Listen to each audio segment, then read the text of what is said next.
प्रधानमंत्री मोदी ने अपना नामांकन दाखिल कर दिया है। थोड़ी देर पहले एनडीए के लीडर्स के साथ भी वो मौजूद थे। देखिए बड़ी तस्वीरें, नामांकन के लिए जब पहुंचे कार्यालय उस वक्त की तस्वीर, इसके अलावा जब वो पर्चा उन्होंने भरा उस वक्त की तस्वीर भी आप देख रहे हैं। तीसरी बार उन्होंने नामांकन दाखिल किया है और एनडीए के लीडर्स ने उनका अभिनंदन किया। इसके बाद और एनडीए का शक्ति प्रदर्शन भी सामने आया नामांकन के दौरान और नामांकन के बाद। वो तस्वीर भी इस वक्त हमने आपकी स्क्रीन पर रखी है।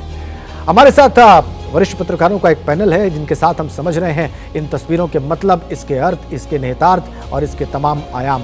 प्रदीप सिंह जी हमारे साथ हैं। प्रदीप जी, अब अभी एनडीए के लीडर्स के बारे में बात कर रहे थे, उसके बाद बैठे भी वो उनके साथ और उनका अभिनंदन किया गया और ये बैठक वाराणसी में हुई नामांकन के फौरन बाद। तो एक तो तस्वीर मायने रखती है, उसके बाद फौरन ये बैठक, इसमें क्या विशेष है?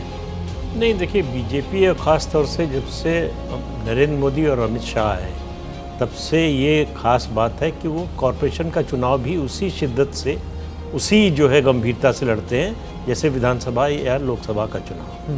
तो कोई चुनाव जो है वो आसान नहीं होता किसी पार्टी के लिए, किसी नेता के लिए, चाहे जितनी आपकी लोकप्रियता हो, चाहे जितनी आपके पक्ष में हवा हो। चुनाव होता है। अगर आप मेहनत नहीं करेंगे, उसको लाइटली लेंगे और गंभीरता से नहीं लेंगे तो आपके लिए खतरा हर समय मौजूद रहता है। तो इसलिए हर समय चौकन्ना रहने की, जो भी हर पार्टी के लिए कह रहा हूँ कि ये अगर सोचकर कोई नेता या कोई पार्टी या कोई उम्मीदवार चलता है कि हमारी जीत में तो कोई शंका है ही नहीं, हम तो जो है जीत ही रहे, करें कुछ करें चाहे ना करें, तो ऐसा नहीं होता है। वोटर भी इस बात से नाराज़ होता है अगर उम्मीदवार एक्टिव ना हो, अगर उम्मीदवार जो है क्षेत्र में ना निकल रहा हो। तो ये जो है प्रधानमंत्री नरेंद्र मोदी की गुजरात से ये खूबी रही है कि हर चुनाव को ये समझकर लड़ो कि आखिरी चुनाव है। अग्निहोत्री साहब, अभी अभय दुबे जी ने एक बात कही, उन्होंने कहा कि कुछ एनडीए के दलों का रिप्रेजेंटेशन नहीं है, इस पर आपका क्या कमेंट है? नहीं, वो जैसे चंद्रबाबू नायडू थे उस वक्त तक दिखाई नहीं पड़े थे स्क्रीन पे, इसलिए अभय जी ने कहा। अब तमिलनाडु के जो दल हैं वो बहुत आंचलिक किस्म के दल हैं, उनको शायद हो सकता है उनमें कोई हो, हम उनको पहचान ना पा रहे हैं उनके नेता को, ये भी संभव है। तो वो बात मुझे लगता है कि ठीक है, वो आंशिक तौर पर एक उसको आप कह सकते हैं। कमोबेश एनडीए में जो लोग हैं, जो प्रमुख दल हैं, उनका प्रतिनिधित्व था इस उसमें। तो ये नहीं कह सकते कि एनडीए के फला दल ने कोई बहिष्कार किया हो या कोई नहीं आया हो, किसी कारणवश ना पाया हो, अलग बात है। लेकिन चूंकि नरेंद्र मोदी जी का नामांकन था, प्रधानमंत्री का नामांकन था और एनडीए के सर्वोच्च नेता का नामांकन था, तो सबका आना स्वाभाविक था।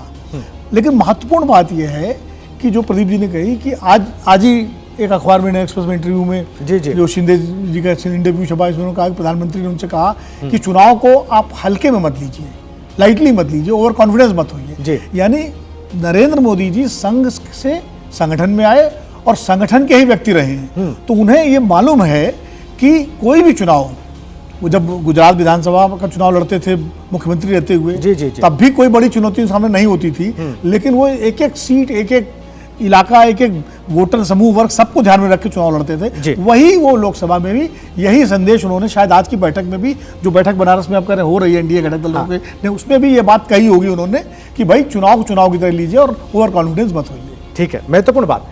जैसे ही घड़ी का काटा दोपहर 2:30 पे आए, बबीता जी का दिल सास बहू साजिश के लिए मचल जाए। और ये है इनकी बहू, पूरे दिन ऑफिस की टेंशन हो जाए गॉन जब ये करें अपना फेवरेट शो फ्री टाइम पे ऑन। इनकी तरह आप भी देखिए अपना फेवरेट शो अपने टाइम पर और डाउनलोड कीजिए एबीपी लाइव ऐप अपने स्मार्ट टीवी पर।